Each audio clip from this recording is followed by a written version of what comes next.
Today, November 7th, marks the 100th anniversary of the Bolshevik Revolution in Russia, which overthrew the provisional government at the time and paved the way for 70 years of communist rule and the expansion of communist ideology across the globe. Tsar Nicholas II had abdicated earlier that year following the February Revolution and the Constituent Assembly that was established in St. Petersburg, then Petrograd, and proved to be an ineffectual parliament. And by the time of the October Revolution, and that of course is in the Gregorian calendar, it fell like a house of cards. The Bolsheviks quickly moved the capital from Petrograd to Moscow after transferring all authority to the respective Soviets, and the world's first socialist republic was born. Now today, I'm joined by Dr. Oleg Kobtzeff, who's Associate Professor at the American University here in Paris. You're very welcome back on the program, Oleg. Thank you very much, and thank you to RFI. You're more than welcome. Now, 100 years on, is this event something for the world to celebrate?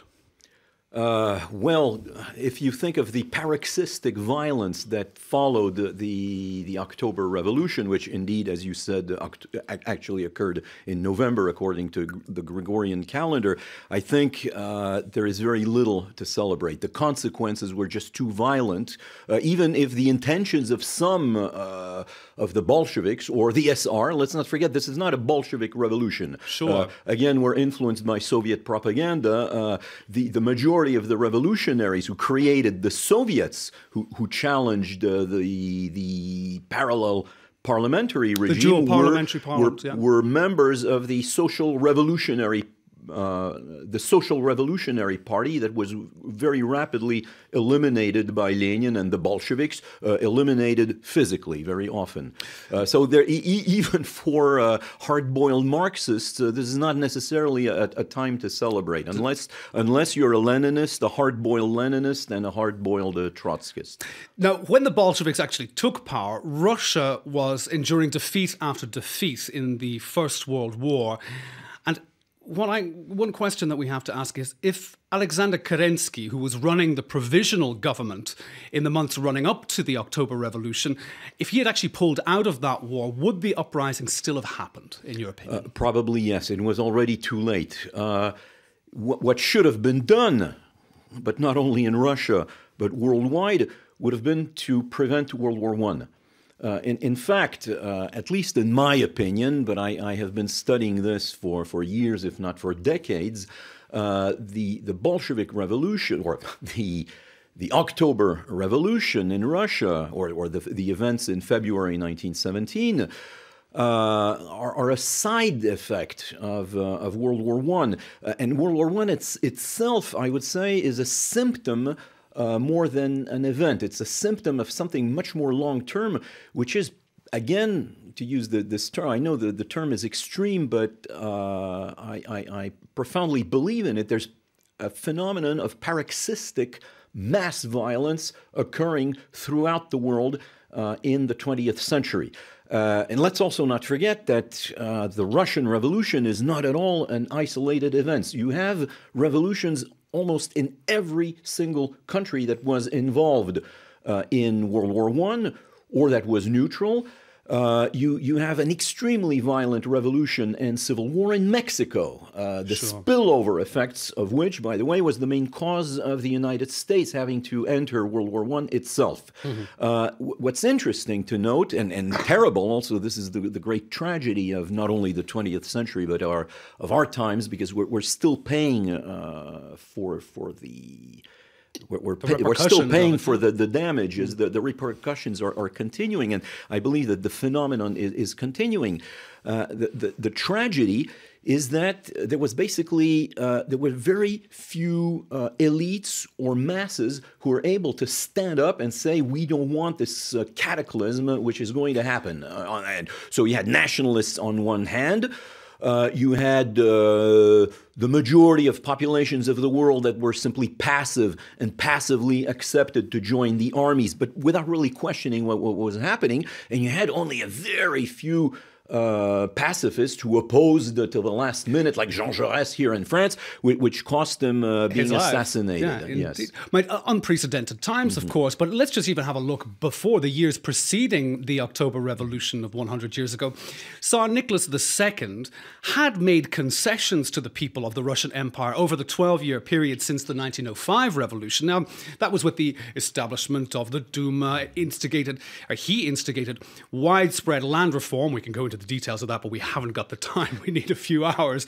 But by the end of 1916, the Russian economy was actually booming at the time, and Russia itself was even more industrially advanced in certain regions than Germany itself. What went wrong for Alexander, or for Nicholas II, should I say? Well, first of all, I'm very glad to hear a major mass media like RFI being able to express that. Indeed, all history books basically present Russia as an extremely backward country, this actually falsifies. It gives us the wrong impression of what was really going on. You're absolutely right. The Russian economy was booming. Russian industry was rapidly catching up with the industry of the United States. It was going to be the great world power that eventually the USSR became, but after decades of effort. It would have happened much faster. Mm-hmm. So what went wrong? Indeed.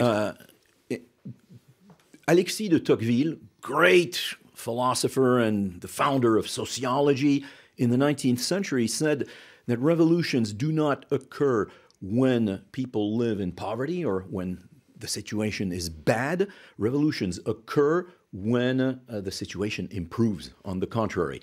In the case of Russia, what happened in one generation is the cultural shock that England or France or a few other industrialized nations, let's say Holland, Belgium, were able to absorb, to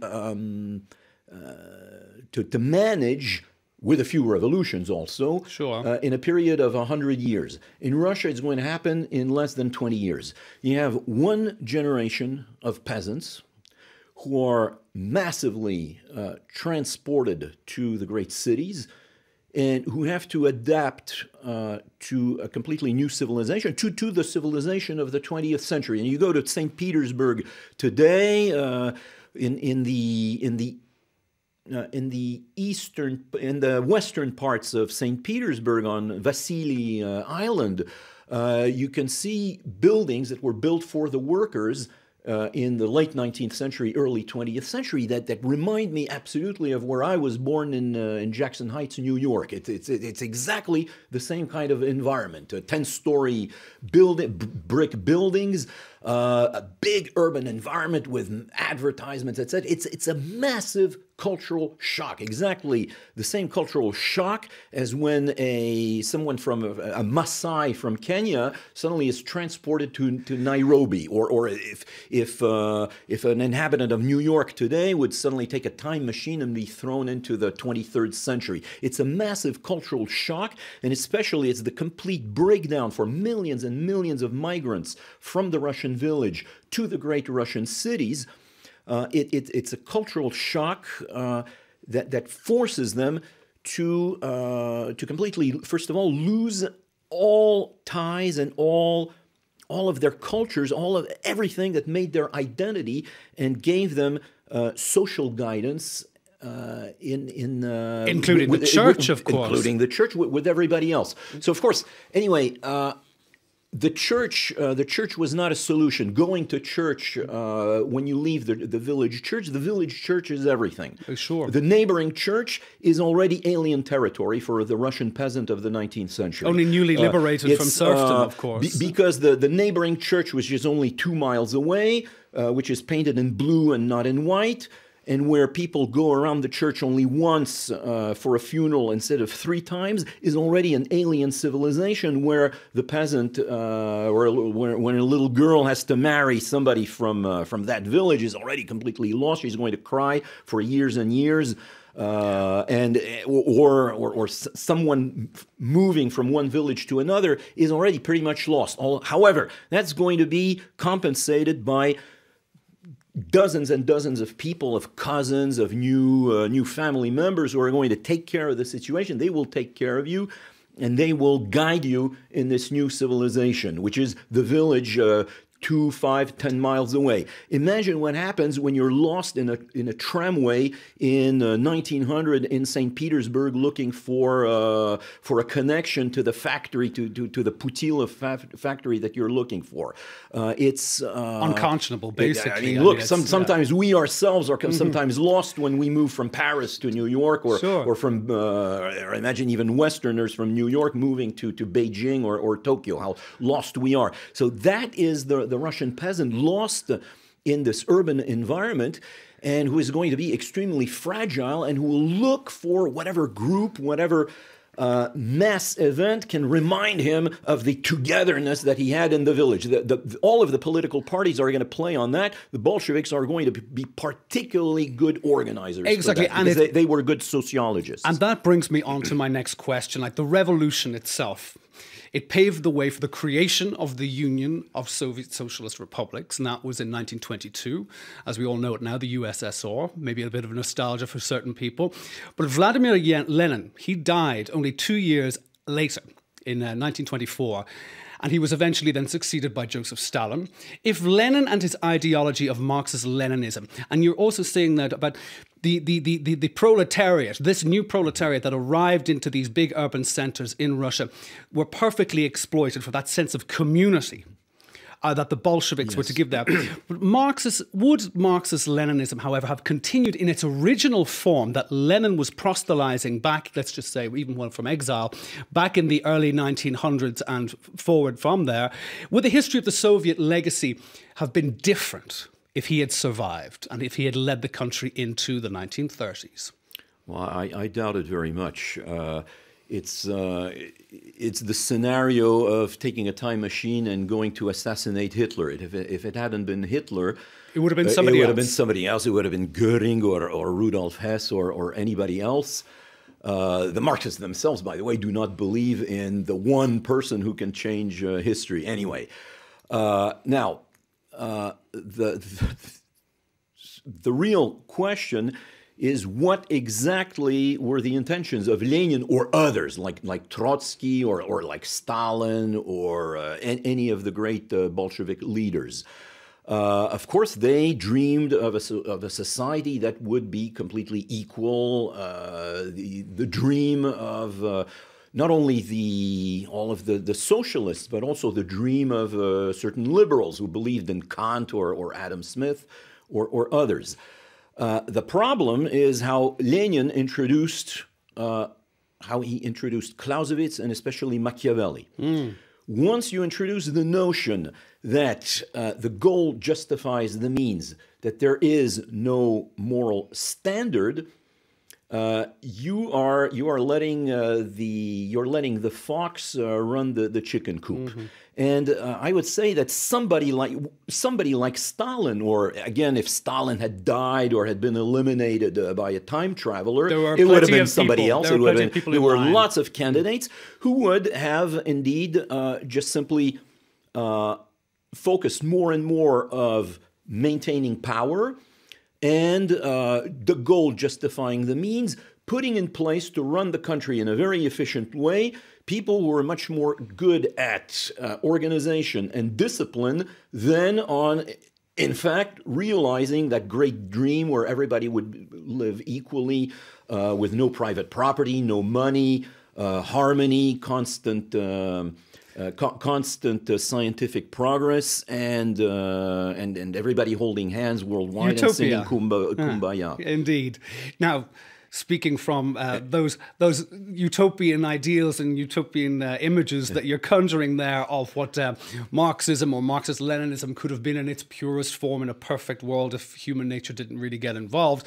At worst, you get Stalin. At best, you get Putin, I would say. Well, now moving on, let's take a look at the Russian Federation today and President Vladimir Putin. Well, he appears to be downplaying somewhat the 100-year commemorations as the Soviet system within which he rose through the ranks and through the KGB, they collapsed in the 1990s. And he himself has become a bit of a czar-like figure himself, and he's got approval ratings of over 80%. are there any parallels that can be brought to, let's just say, pre-revolutionary Russia and Russia today with this strong man in power? He has no designated successor. We are facing elections next year. Well, he's going to be meant to be at the end of his mandate. Is he in a time of trouble, even though he doesn't appear it outwardly? What do we think Putin faces? I don't think so. I don't think that Putin is as important as he's being presented. Again, back to the question of Lenin, the Bolshevik revolution, it becomes the Bolshevik revolution after the SR are eliminated. The Soviet power, the Soviet Russia and the USSR managed very well after Lenin. And anyway, Lenin was already very sick in the last 2 years. He wasn't doing much, in fact.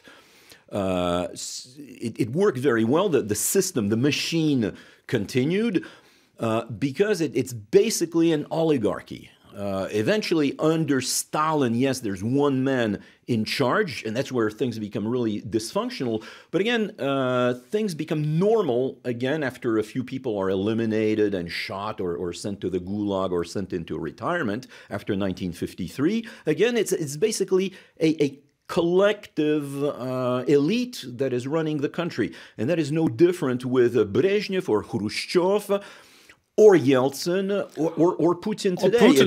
There are factions. So Putin represents a certain powerful faction, but which is basically it's the old Soviet institutions, slightly reformed, liberalized from St. Petersburg. It's the St. Petersburg gang, basically, that came to power. But it's an oligarchy. It's a group. It's not one person. And I think it's always very exaggerated to compare one man or another who is in power in Russia to its Tsar. I'll remind you that 25 years ago, there were also magazine covers with Yeltsin, the Tsar, and we know what the reality of that was. Well, Yeltsin, the thing is, Yeltsin, he kind of sold off the state utilities. He created the oligarchs of today, but Putin then reined them in when he came to power. He reorganized them in a very orderly way. But they all have to be distilled through him now, as opposed to being... Through him and through the smaller oligarchy that is around him. There is a pyramid. It's a pyramidal system like the Soviet Union used to be. So at the top you have an elite that indeed has reined in all of these oligarchies that were completely disorganized. You had almost chaos and anarchy, like when you had wars between mafia families in Russia under Yeltsin. Putin has reorganized this in a very balanced way. It's a balance of power between the factions. But eliminate Putin, or let's say Putin suddenly resigns and wants to become a monk on Mount Athos, or just wants to ski somewhere in a chalet for the rest of his life. There will be other people anyway. That will follow suit. And sometimes these are also people who are from apparently different factions, but they are in fact much closer than we realize to the top oligarchy. Like there's Ksenia Sobchak, who is being presented today as maybe the future great opponent against Vladimir Putin, but in fact it seems that they're much closer in reality. Ksenia Sobchak's father was the mentor of Vladimir Putin, in fact. So, and what for Navalny himself as well? I mean, he'll just be locked away. Or the Communist Party. The Communist Party actually works, should be the great opponent against this evil capitalist Putin. But in fact, they're working with him rather well than poorly. Well, it's better the devil, you know. But let's look at Mother Russia. I mean, it's the biggest country on the planet. I mean, nothing has changed. Not with a very large population, by the way. Of course. Well, yes, I mean, once you go, it's a big territory, but it's once you go over the Urals, you're going into exactly. And the population is not larger than Indonesia. Actually, I think that Indonesia has even a larger population. But then Russia again, today. the sleeping bear, the untapped resources, what is out there, you know. The potential is still huge, but it's such a vast country. I think it's a great potential for China. Well, they have more influence, I suppose. Russia is so concerned with the West and its rivalry with the West that they're not realizing that they're selling out to China little by little. Indeed, this is now my point. what about Mother Russia itself, the country? It's always been torn between Western liberal values, even since the time of Peter the Great, where he got all of the traditional costumes to be changed to more Western 18th century European clothing. And of course, there's been torn between the West and torn between its own East or its own path, which has been authoritarian, Mother Russia, the actual, the integrity of the entire empire itself. But will there ever be a reconciliation between the path towards the West or the old looking towards the East? Well, in fact, Putin tried that, and it simply didn't work out because the West was on a very aggressive path, profiting from the weakness of Russia under Yeltsin. We know this famous legend, which is not entirely, there's some truth behind every legend, where George H. Bush promised Gorbachev that there will be not a foot beyond Germany. NATO will not go any further. A foot beyond the borders of Germany, and we know the rest. We do. Russia is completely surrounded by NATO countries. In the 1990s, there were American military bases all over Central Asia, and Russia was still being called aggressive and dangerous and a threat. Now, in his first years of presidency, Putin tried to make arrangements with the West. He said, let's be friends. Famously going to Texas with George W. Just Bush. because he was just a bit too demanding and saying, no, Georgia will not be part of NATO, will be opposed to that. That is immediately still considered as a threat. So any defense of Russian interests is not interpreted as such. Henry Kissinger said it himself. Henry Kissinger is not. You remember that he was not such a great friend of the USSR, nor a great fan of Putin. But he understands Putin much better than many Western analysts. Our contemporary Machiavelli is still very much alive and well. I mean, yes, Putin's of course Putin's reference is Machiavelli, of course, above all. But so is Machiavelli the reference of many Western powers as well, particularly the United States. But in the United States, you have also a lot of ex-Trotskyists turned to capitalism, who want a democratic American-style revolution worldwide, and who, whenever Russia says maybe not at our expense, immediately hear this as a threat. But so Putin eventually gave up and said, "All right, we're turning completely." Especially after Georgia was invited to join NATO. And it's true that NATO was serenading under the presidency Ukraine, of Medvedev. So it's Medvedev who started a war actually with Georgia, which was a signal to say enough is enough. But then that only made matters worse with the Ukrainian situation. We're running out of time. Here, of course, Putin just turned east and says, "Okay, to hell with the West. We're going to China."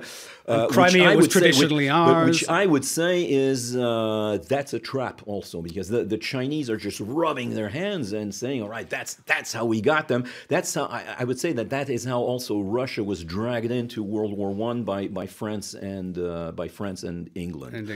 Russia should have either stayed neutral, or I'm going to say something that will make enemies all over the world. Russia was on the wrong side. Russia's interest would have been rather to be allied with Germany and Austria-Hungary, from a purely Machiavellian point of view. But I think the best solution would have been for everybody to have listened to Jean Jaurès. And of course, after that, was another day's work we had the German revolutions and the Hungarian revolutions, which failed, unfortunately, for the Soviets at the time. But just a final point now, and you've touched upon it there, but just really to wrap up, we're running out of time now.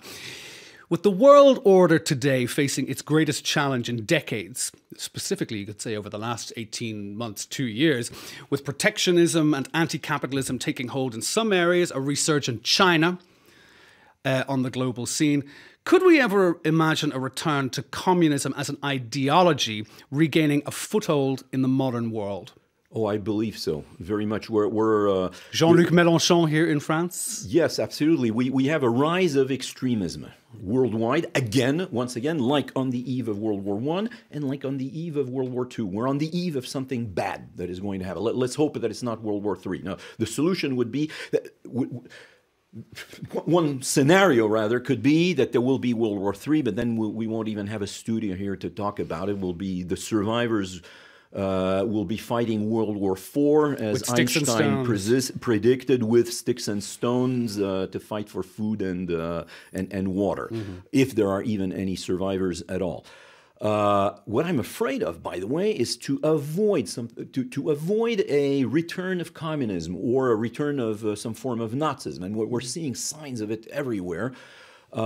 Somebody would start a war just as a diversion to prevent it, without realizing how far this can go. To me, that's one of the explanations for the beginning of World War I. Excellent diversion. That's how basically the Austrians thought it was an excellent idea to send the crown prince, who was too much of a liberal, to get himself killed, and that would give them a pretext to start a war with Serbia, maybe with a few other countries, and then we'll win and we'll be back for Christmas, and the problems will be of Serbian terrorism and Russian interference will be resolved. And that's what I'm afraid of today, is that there could be either some form of fascism or communism in the United States, because all traditional forms of political ideologies, if we can even speak of ideologies anymore, and especially political programs or political visions are inexistent. They're collapsing. There's nothing that can rally populations at a time of instability, where we're continuing, as the Russian peasant in the early 1900s, to enter a world that is less and less familiar to us. The cultural shock is particularly true in Africa or in the Middle East or Southeast Asia, what we used to call the Third World. And here, to return to Russia, early 1900s, and to Alexis de Tocqueville, the problem is not that we are getting more and more poor. We're not. We're just paying more and more taxes. That's true in the rich countries. But in the rest of the world, actually, the rest of the world is improving. India is getting better and better. But the problem is that in traditional societies, you might have the two neighbors in the same village can both get rich, but if one gets richer than the other, that is worse than remaining in poverty. In those kind of cultures, there's inequality. Inequality is absolutely unacceptable in traditional societies, in traditional rural societies, in farmlands. Sharing, collectivity. And that always ends in the village. When there's a problem like that, the house of the richer peasant who succeeded is burned down. On the level of an entire country like the USSR, it's the whole country that starts burning down. We're seeing entire cities burning down today in Syria or in Africa or elsewhere. And we're not burning yet in Paris or New York, but we have to be extremely careful there. Well, all I can say is, on that note, let's just hope it gets a little bit more optimistic in the future rather than pessimistic. I would like to thank you very much, Dr. Oleg Kobtzeff, Associate Professor at the American University of Paris. Thank you for being on the program. Thank you very much, David.